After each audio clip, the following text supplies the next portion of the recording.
ছেলে রিয়াজ আসলে ও গাড়িটা চালায়, সেজন্য গাড়িটি এখনো চলে। ও সারা যদি অন্য কেউ চালাইতো মনে হয় রাস্তায় ফেলাই রাখতো, পরে কাটাপাটি কাইটে কেটে নিয়ে যেত বা টুকাই ছুড়ে লয়ে যেত। এত সুন্দর একটা গাড়ি কিন্তু রাস্তায় চলার মতো প্রযোজ্য না, কারণ কোম্পানি কাজ করে না। আসলে মানুষের সম্পদ থাকলেও সম্পদ রে সে অ্যালাউ করে না, আর যার সম্পদ নাই সে কত আফসোস করে সম্পদের জন্য। এই যে আর কেউ নয়, আমাদের রিয়াজ পরিশ্রমী চাকা খুলতেছে। এই সিএফ এর ড্রাইভার সাহেবের দিয়ে উল্লেখ ধরাইছে, কারণ টাকা পয়সা নাই, এই জন্য হেল্পার দূরে দূরে চলে যায়, থাকে না, হেল্পার নাই।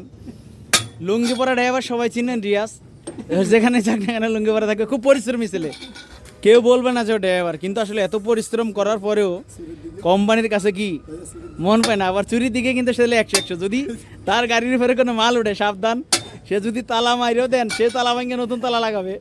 এই সেই রিয়াজ সাহেব। দেখেন গাড়িটি আসলেও মানুষ, এই যে এটার সেসিসের কি পরিস্থিতি দেখেন। আসলেও মানুষ পায় না, আর থাকলে জিনিসের যত্ন নাই। ওই গতকালকেও ভিডিও করছিলাম এই গাড়িটার। কি খুব কষ্ট লাগে, যতবার গাড়ির কাজ দিয়ে যায় ততবারই কষ্ট লাগে যে কেন এই অবহেলা অযত্নে গাড়িটির এই পরিস্থিতি।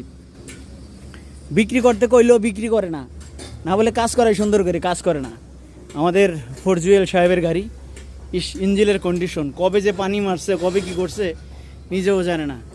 কি করবে আর, আসলে ড্রাইভার সাহেব অনেক কষ্ট করে, এই কাজ সেই কাজ, রাস্তায় যে বিভিন্ন ধরনের কষ্ট করে, তো সেক্ষেত্রে ভালো লাগে না আর তার, সেক্ষেত্রে বলে সেজন্য সে কাজগুলো করে না।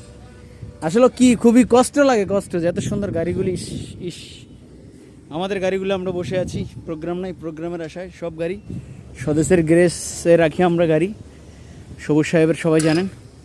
ওই যে আমাদের হেলাল ভাইয়ের এই গাড়িটি মার খাইছিল, গাড়িটি অনেক অতিরিক্ত মার খাইছে, গাড়িটি পড়ে আছে এভাবে। আসলে কি আর বলবো, সমস্ত গাড়ি গ্যারেজের ভিতরে। পরিশ্রমী ছেলেটার দিকে তাকাইলে আমার খুব কষ্ট লাগে। চুরির দিকে স্ট্রং, বাড়াও হয় না, চুরিও করতে পারে না।